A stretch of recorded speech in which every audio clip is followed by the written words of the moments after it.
Stone me. What a life. He was failing to reinvent his career in Australia and he didn't see the point in going on.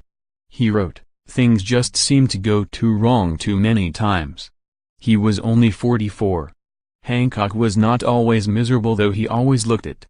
To remember him for his death is to forget a career as one of the most popular comedians of all time. At his height he was the champ of comedy, featured on the cover of Radio Times an amazing 7 times. His show, Hancock's Half Hour, had such huge viewing figures the streets were deserted.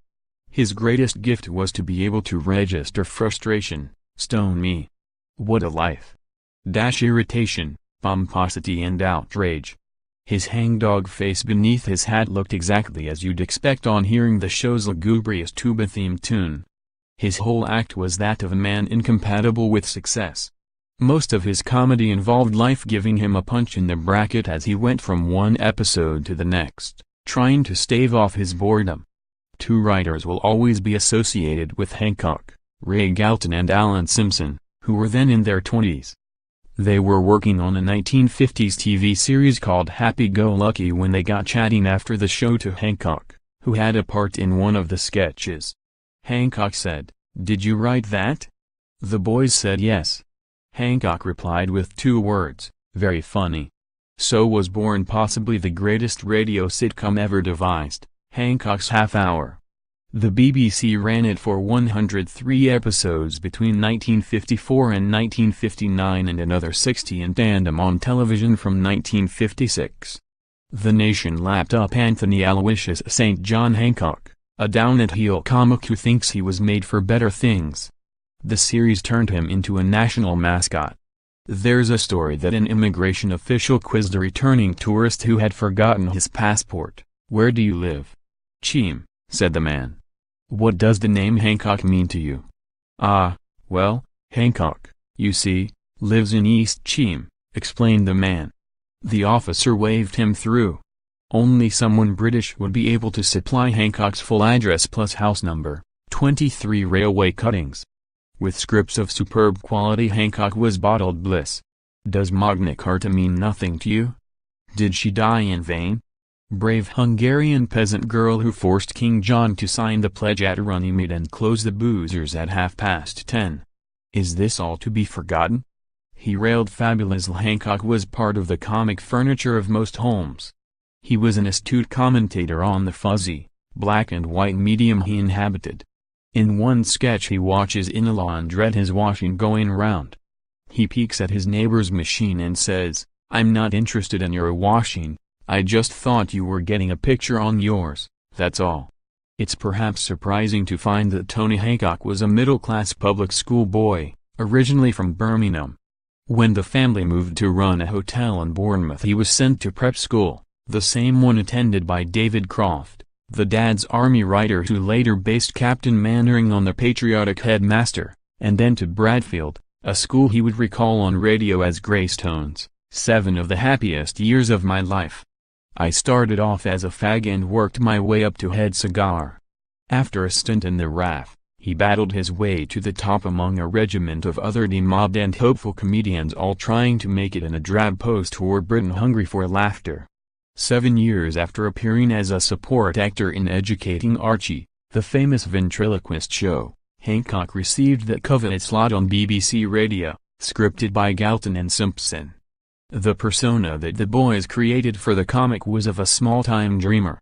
Hancock craved to be a man of caliber, a politician, poet or a man of substance but never made it in a world that didn't quite share his own high estimation of himself. In the radio show Sid James played his roguish friend Sid, who would normally put one over on Hancock before the 30 minutes was up. Bill Kerr was the thick Australian lodger. Moira Lister and then Andrew Melly provided some love interest while later series boasted Hattie Jacques as the secretary and thespian Griselda Pugh. Also prominent was the West End star Kenneth Williams, playing a variety of characters including Snide, the nosy neighbor, "Ooh, don't be like that," and "Do, you've got a telly." But Hancock was not easy. First he got rid of Williams because he thought the funny voices lowered the standard of the show. Bill Kerr was also dispensed with. Then he sacked his agent, and in 1961 even Galton and Simpson, who went on to write Steptoe and Son. Sid James was devastated when Tony felt that they were becoming too much of a double act and gave him the shove too. James was dropped for the last TV series in 1961, retitled simply Hancock, although classic episodes such as The Blood Donor, A Pint? Have You Gone Raving Mad? Demonstrated that Tony didn't need anybody else. Except he did. Sid, it is generally thought, made the screen Hancock a nicer person, cutting him down to size. As far as his love life was concerned, it was a mess. Hancock spent years flitting between Frida, Freddie, Ross, a theatrical agent, and his first wife Cicely, a Lanvin model. He also had an affair with actor John Le Messurier's wife Joan. Goodness knows how any of them put up with him. They would, at one time, all bash him over the head with the flowers he apologetically bought them the morning after. Hancock was a delightful and lovable, rather eccentric man, but a really vicious drunk. He hit any woman who came between him and his bottle. Some say his habit of chronic introspection, seen to devastating effect on John Freeman's face-to-face TV interview, left him reliant on the booze. So many comedians owe Hancock a debt. Basil Fawlty with all his frustrations, David Brent and Alan Partridge with their provincial delusions, even, it has been claimed, Dougal the dog from the Magic Roundabout, who when angry sounds just like him. Not forgetting Reggie Perrin who, like Hancock, purveyed an exquisite comedy of despair in The Commuter Belt. Did Hancock have a hero? Yes, it was Birmingham's home comic, Sid. What a performance.